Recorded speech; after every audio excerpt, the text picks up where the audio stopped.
Granger? Present. Slocum? I'm here. Just say present. Well, if I'm here, I must be present, mustn't I? Humphreys? Present and correct. Brahms? Here. Lucas? Present! Now, the reason for this parade is that people have been tinkering with the time book. If the record is to be believed, those present yesterday included Errol Flynn, whose handwriting is not dissimilar to Mr. Lucas's, and Oscar Wilde. His name, for your future reference, Mr. Humphreys, should be spelt with an E. I've already admonished the miscreants. Yes, but it needs somebody with more authority to drive it home.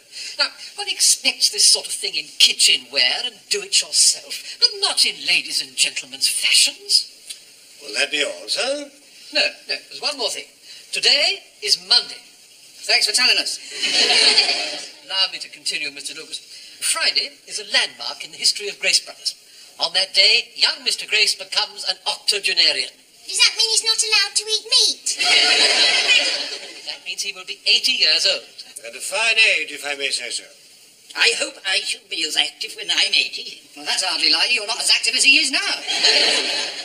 The point is, I think that this floor should do something special for him to commemorate this notable event. Now, I know I only have to throw the problem into your laps for you to come up with some cracking ideas. Well, don't say anything now. Give it some thought, formulate some ideas, and I'll use my expertise to pick a winner. What would we do without you at the helm, sir?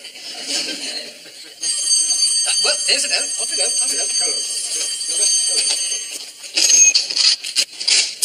£15. Is that your commission? Yeah. What did you do this week? 4 vests, 1 pair of gloves, 1 Bermuda shorts, and a returned overcoat. At this rate, I'd do better to leave and live on assistance. If you don't improve on that, you better. Yeah, there's a customer. Go on, let me have him. By rights, as your senior, I should have him, but your story has touched my heart, so go on, you can have him. Good morning, sir. Can I help you? I'd like a handkerchief, please. My luck, isn't it? Thank you for your custom, madam. Now, in this bag, we have the Scarlet Undy Fun set, consisting of mini bra, waspy corset, can pants, suspender belt, and, of course, the black stockings. There we are. And in this bag, we have the same in fluorescent green. Will madam be requiring a bill? Oh, yes, for my income tax. I use them for my business. Oh, what sort of business are you in? That'll do, Miss Brown. There you are, madam. Merci. Bon chance. Bye-bye. That dog looked awfully tired to me. I expect it does a lot of walking. Well, that's not a bad sale. Over 60 quid. That's just over £3 commission. That's more than I've done all week. Oh, well, when I retire, you'll be the senior, and then you'll have first crack of the whip. But that means wait until you're 60. Blimey, that's... Be careful how you add up, Miss Brown. Why, that's almost 30 years. Now, you're flattering me just a teeny bit. But you're a bright girl. Good morning, sir. Can I help you? Do you sell fur coats? Well, yes, we have quite a large range. Good. As a matter of fact, I want 2. 1 for my wife and 1 for a friend. I'll just get my junior to get the rail. Did you hear that? He wants 2 fur coats. You can't put a foot wrong, can you? Look, I'll tell you what. Since you've been so nice to me, I'll split this sale with you. I'll take the commission on the wife's coat, and you can have commission on her friend's. Oh, thanks. About what price range did you have in mind, sir? Well, in my wife's case, about £200. Oh, what a nice present. Can I have the key, Mrs. Slocum? We have to take precautions with luxury merchandise. There's a lot of nicking goes on.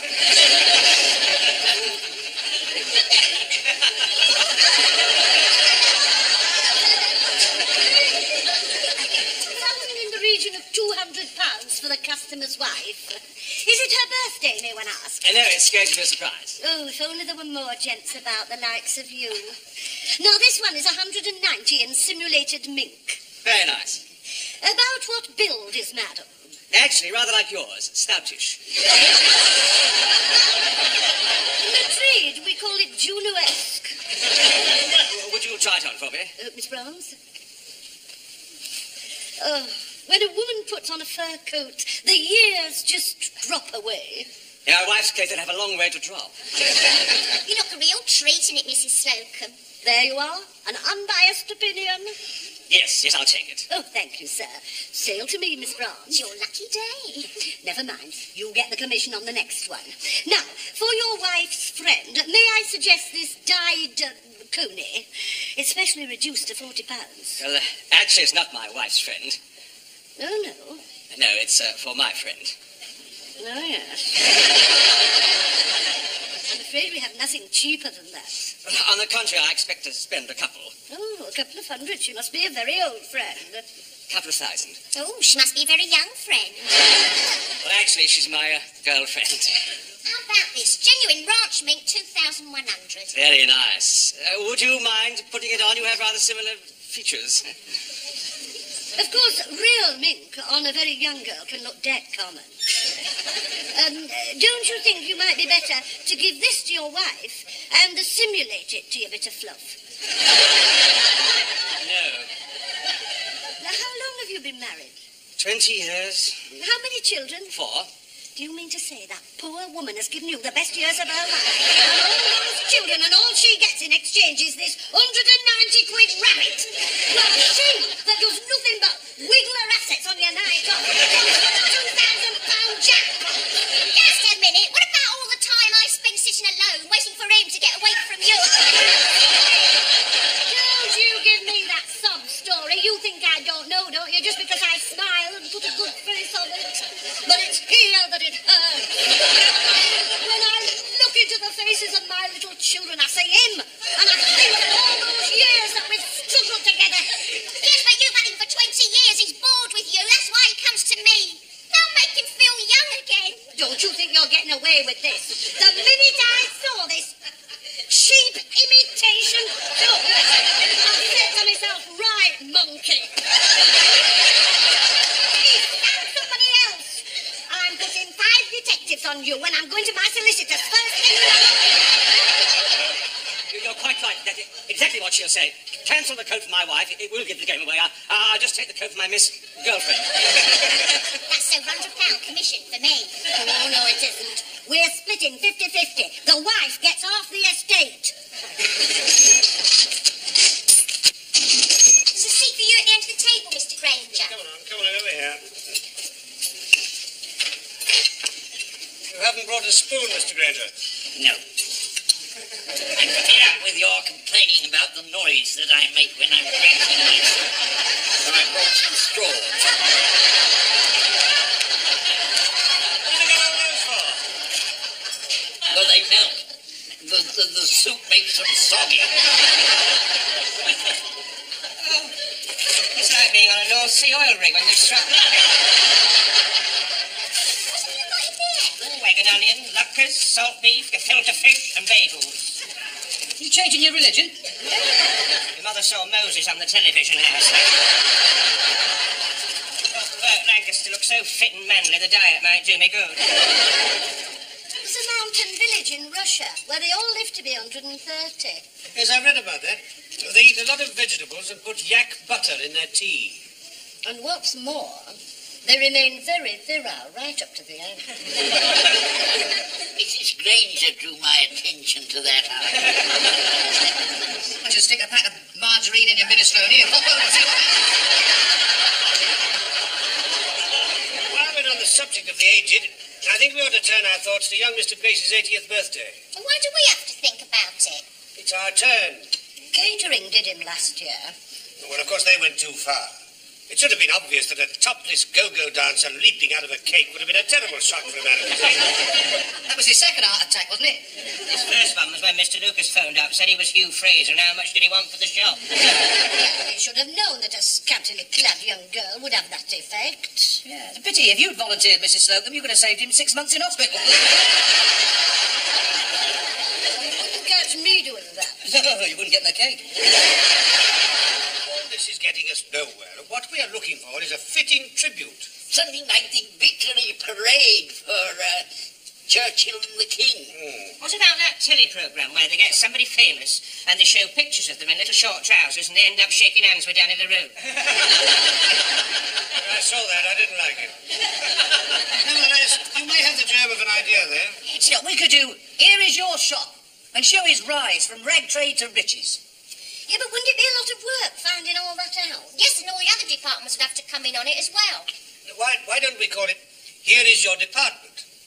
And confine it to the way young Mr. Grace has affected all our lives. And throw in a bit of his early history as well. Yeah, but how do we find it all out? Well, I know quite a lot. I met him one day in 1926 on a bus when his car had broken down. Oh, yeah. I can see it all now. Does this voice mean anything to you? Fares, please, plenty of room. Yes, you're right. That is the very actual conductor. Here he is, 127 years old. We've flown him in especially from a tribe in a little village in Russia. Here he is, being virile all over the place for yak butts. Yes. Well, I hardly think we have those travel facilities at our command. Here, I couldn't help overhearing your conversation, seeing as how I've been listening to every word. And I can put your mind at rest that your troubles are at an end, because for the last 2 years he's been writing his memoirs. How do you know that, Harmon? I've been helping him make them up. Got by the side of his desk. All someone's got to do is nick them. Who? Don't look at me, I mean. But I can be counted on to help you out with any undercover operation.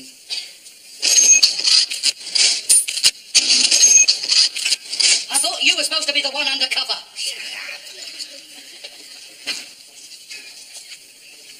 Now, Mr. Grace, your tea. Oh, Mr. Harmon, you've forgotten the biscuit. Oh, sorry.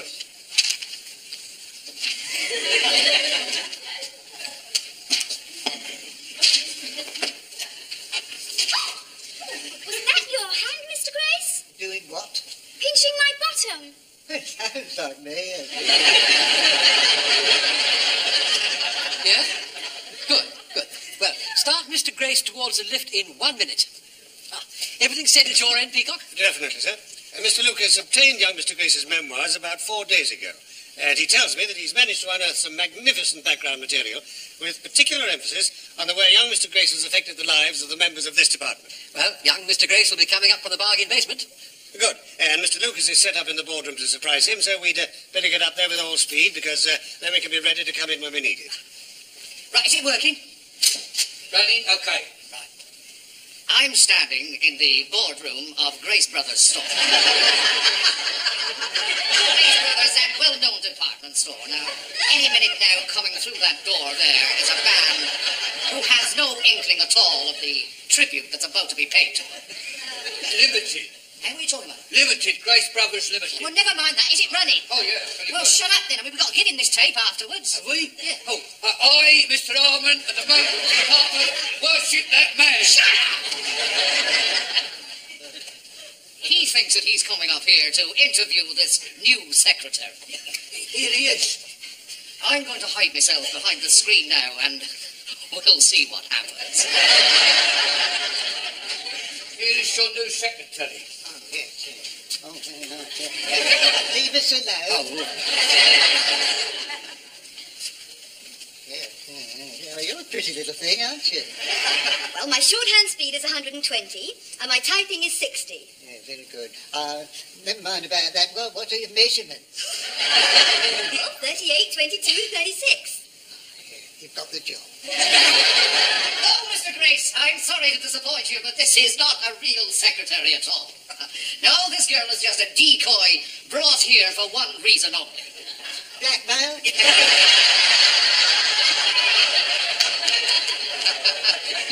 No, Mr. Grace. So that we can pay a tribute to you of your achievements.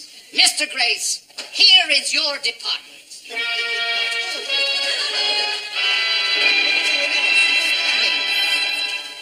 Don't worry, it's like that television show where they show some famous person starts off wearing short trousers and ends up shaking hands with Danny LaRue. Yeah, I saw that. Didn't like it.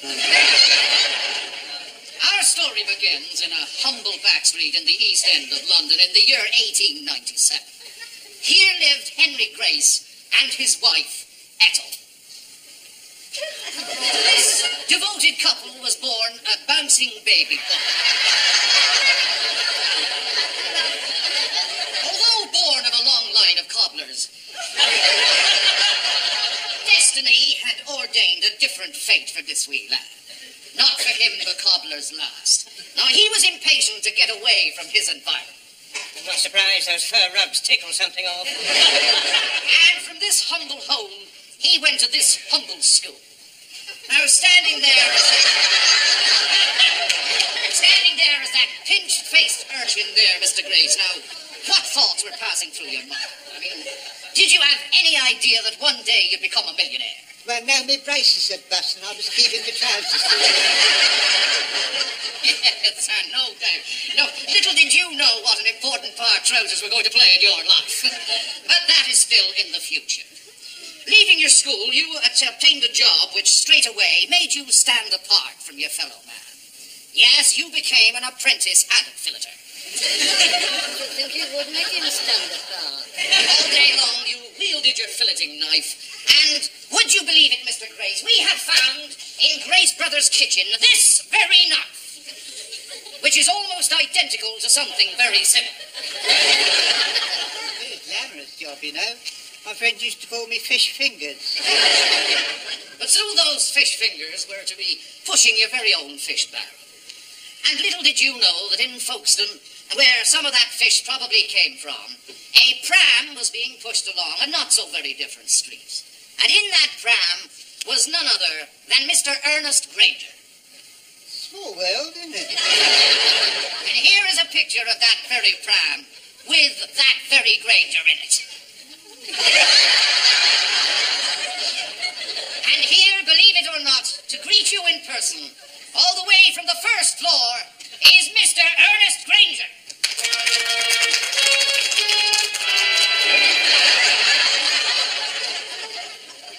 It was really Eastbourne, does it matter? No, shall I just stand?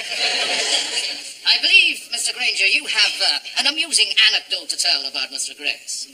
Indeed, I have. Yes, it was in 1926. I remember I boarded a number 11 bus and I sat down, and who should I see sitting next to me but you've guessed it. It was young Mr. Grace. Well, I was Embarrassed. Yes, I was. You see, I was only a junior, and I wondered if I spoke, if he would think I was being forward. But I needn't have worried, no. You know, he looked at me and he said, "Good morning." And that's the kind of man he was. Thank you, Mr. Ernest Granger. That was very touching, Mr. Granger. But we have jumped ahead in our story. Now, no sooner have you established yourself as an itinerant purveyor of filleted fish, when the war clouds gather. Without hesitation, you answer your country's call.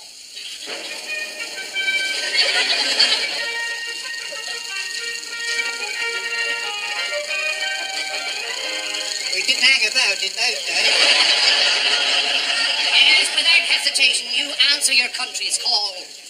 And you give up your fish stall, and for 4 long years, you manufacture tin pilchards for the troops. Now, by an amazing coincidence, and after a lot of research, we have discovered being served in this very canteen those same tin pilchards. Waste not, want not. I can tell you, the army bought a lot of those in the last war too. And also, by a coincidence, there is here, Mr. Gray, somebody this evening who was also in that army, who might very well have eaten those very same pilchards. Yes, Corporal, later to become Captain Stephen Peacock.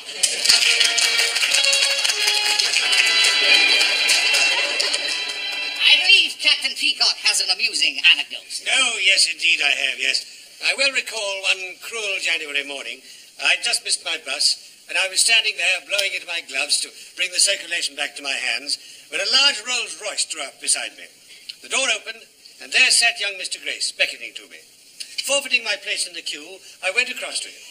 "Don't worry," he said, "there'll be another one along in a minute." And with a cheery wave, he slammed the door and drove off. That's how I shall always remember Mr. Grace. Never too busy to stop and give a word of hope and encouragement. Thank you, Captain Stephen Peacock.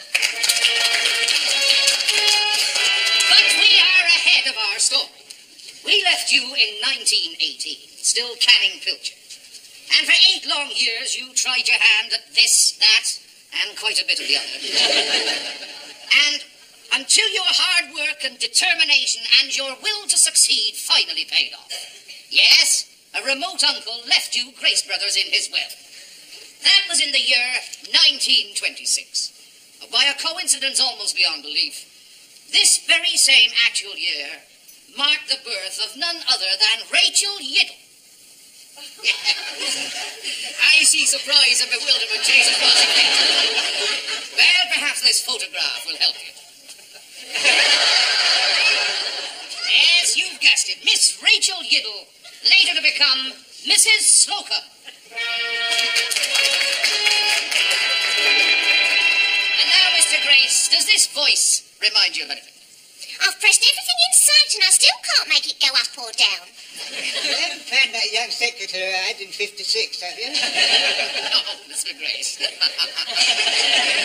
it's the voice of Shirley Brown's. And here she is. Now, I believe you both have an amusing anecdote to tell. Indeed, we have. There was me and Miss Brahms with young Mr. Grace in this lift, and it got stuck fast. Yes, I pressed all the buttons and I still couldn't shift it. And I got ever so frightened. And would you believe it, young Mr. Grace cuddled her for half an hour while I shouted for help. And when the engineers finally arrived to rescue us, he was as cool as a cucumber. "Don't worry about me," he said. "Save Mrs. Slocum, and then come back for me and the bird later." And that's the sort of man he is. Thank you, Shirley Brown's and Rachel Yiddle. So, as you can see, Mr. Grace, the long arm of coincidence has always played a great part in your life. But we can't go, we can't leave without one final coincidence. That's me down in the room. Does this voice mean anything to you? I'm free. It's the one with the funny walk. You're right. Right first time, Mr. Grace. You've guessed it, and here he is, the master of the snug fit, Mr. Wilberforce Claiborne Humphrey. I won't kiss you, I've got a bit of a cold. Now, I believe you've got an amusing anecdote to tell Mr. Humphreys about Mr. Grace's ability to make a quick decision. Oh, I have. When I first came here for a job, I went into Mr. Grace's office, and I said, "My name is Humphreys. I'm young and I'm willing." Mr. Grace stood up, he raised his hand, he said, "Mr. Humphreys, say no more. We don't want your sort here." But nevertheless, 5 days later, you were employed by Grace Brothers, and only Mr. Grace knows the reason for that change of mind. Well, it was because of someone who was very dear to you, probably the greatest friend you ever had, and you know who that was. Oh, no, it couldn't be him. They'd never give him a day off from Lily White's. No, well, then let's have a look at this picture and let it remind you. Lucy! Oh, it's Mother. Yes, indeed, let her tell her story in her own words. He's not brought her here. It's her day for bingo. Hello, Mr. Grace. I'm sorry I can't be with you. It's my day for bingo. But I shall never forget the time my little lad came back from his interview at Grace Brothers. Although he stuck his chin out and he didn't cry, he was heartbroken. Mothers can tell, you know. Later that night, I peeked in on him. There he was, clutching his teddy bear, with tears on his cheeks. He cried himself to sleep. Mother, don't go on. The following day, he was busy with his crochet work, and I sneaked out and I came to see you, Mr. Grace. I threw myself down on my knees in front of your desk, and I said, "Look at me. You're looking at a mother with a broken heart." Oh, Mother, you didn't. He's a good, kind boy. Oh, she's right. He's loving. He'd bend over backwards to help anybody. I did? Give him a chance, I said. And you smiled at me over your inkwell. Don't get your knickers in a twist, you said. I'll give him a try. You know, I was so grateful. I threw my arms round your neck and I kissed you. You didn't. And the rest is history. Once you came under Mr. Grace's hand, you never looked back. In fact, none of us ever looked back. Mr. Grace, But what about me? Well, I expect you were too boring. Mr. Grace, here is your department.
Slocum? I'm here. Just say present.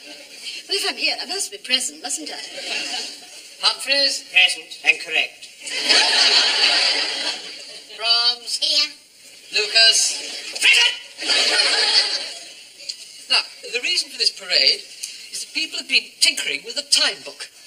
If the record is to be believed, those present yesterday included Errol Flynn, whose handwriting is not dissimilar to Mr. Lucas's, and Oscar Wilde.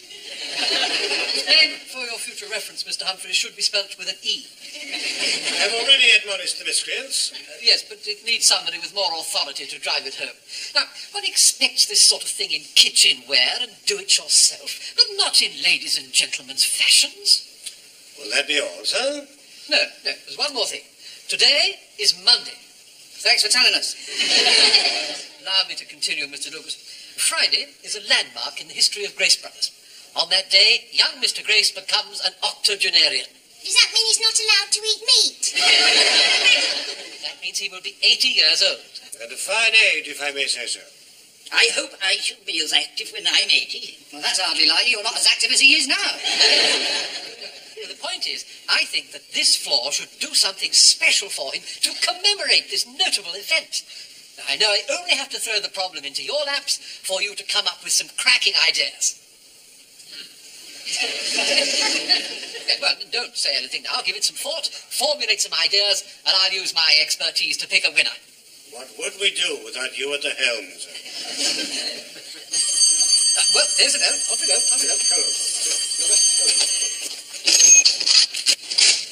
£15. Is that your commission? Yeah. What did you do this week? 4 vests, 1 pair of gloves, 1 Bermuda shorts, and a returned overcoat. At this rate, I'd do better to leave and live on assistance. If you don't improve on that, you better. Yeah, there's a customer. Go on, let me have him. By rights, as your senior, I should have him, but your story has touched my heart, so go on, you can have him. Good morning, sir. Can I help you? I'd like a handkerchief, please. Thank you for your custom, madam. Now, in this bag, we have the Scarlet Andy Fun set, consisting of mini bra, waspy corset, can pants, suspender belt, and, of course, the black stockings. There we are. And in this bag, we have the same in fluorescent green. Will madam be requiring a bill? Oh, yes, for my income tax. I use them for my business. Oh, what sort of business are you in? That'll do, Miss Brown. There you are, madam. Merci. Bon chance. Bye-bye. That dog looked awfully tired to me. I expect it does a lot of walking. Well, that's not a bad sale. Over 60 quid. That's just over £3 commission. That's more than I've done all week. Oh, well, when I retire, you'll be the senior, and then you'll have first crack of the whip. But that means waiting until you're 60. Blimey, that's... Be careful how you add up, Miss Brown. Why, that's almost 30 years. Now, you're flattering me just a teeny bit. But you're a bright girl. Good morning, sir. Can I help you? Do you sell fur coats? Well, yes, we have quite a large range. Good. As a matter of fact, I want 2. 1 for my wife and 1 for a friend. I'll just get my junior to get a rail. Did you hear that? He wants 2 fur coats. You can't put a foot wrong, can you? Look, I'll tell you what. Since you've been so nice to me, I'll split this sale with you. I'll take the commission on the wife's coat, and you can have commission on her friend's. Oh, thanks. About what price range did you have in mind, sir? Well, in my wife's case, about £200. Oh, what a nice present. Can I have the key, Mrs. Slocum? We have to take precautions with luxury merchandise. There's a lot of nicking goes on.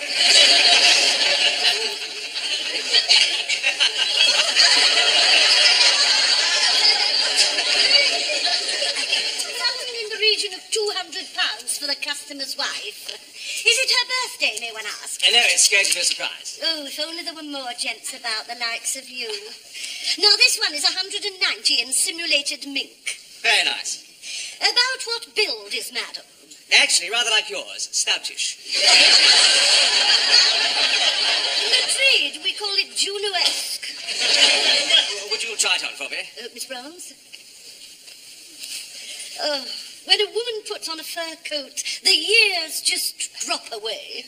In our wife's case, they'd have a long way to drop. You look a real treat in it, Mrs. Slocum. There you are, an unbiased opinion. Yes, I'll take it. Oh, thank you, sir. Sail to me, Miss Branch. It's your lucky day. Never mind. You get the commission on the next one. Now, for your wife's friend, may I suggest this dyed coney? It's specially reduced to £40.